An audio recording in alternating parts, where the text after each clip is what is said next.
1970 ஒரு டன் கரும்பு 90 ரூபா, வாத்தியாருக்கு சம்பளம் 90 ரூபா. இன்னைக்கு வாத்தியாருக்கு 36,000 ரூபாய் வாங்குறாரு. ஏன் கரும்பு 2300.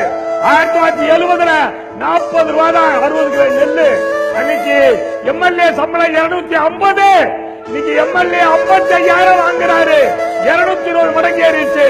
40 ரூபாய் நெல்லு இன்னைக்கு 880 தான். அது வாங்க நாதி இல்ல. எனக்கு லாபகரமான விலை கொடுக்கல. என் நெல்லு 40 ரூபாய்க்கு போது வங்கி மேலாளர் சம்பளம் 150 ரூபா. இன்னைக்கு வங்கி மேலாளர் 66,000 ரூபாய் வாங்குறாரு.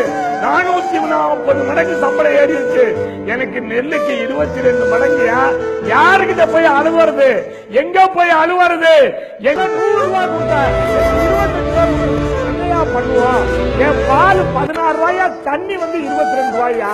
என்கிட்ட அரிசி 25 ரூபாய்க்கு வாங்கி ஒரு 10 ரூபாய்க்கு இப்ப உளுந்து போட்டு ஒரு 10 ரூபாய் எண்ணெய் ஊற்றி ஒரு 15 ரூபாய் கேஸ் போட்டு ஒரு 40 ரூபாய் கொடுத்த ஆள் கொடுத்துதான் 40 தோசை சொல்றாயா. ஒரு தோசை 50 ரூபாங்க ஐயா. மிடில் மேன் சாப்பிடுறான். மிடில் மேனை கேட்க மாட்டேங்கிறியா ஐயா? ஆவடி குமார் ஐயா, விவசாய காப்பாத்துங்க ஐயா. நீங்க இந்த மிடில் மேன் எல்லாம் பிடிச்சி உள்ள போடுங்கயா. தக்காளி 30 ரூபாய்க்கு வாங்குறாயா, 100 ரூபாய்க்கு விற்கிறான். மிடில் மேனை விட்டுறீங்களே, விட்டுட்டு விவசாய பாவம் அவன் என்னதான் பண்ணுவாங்க?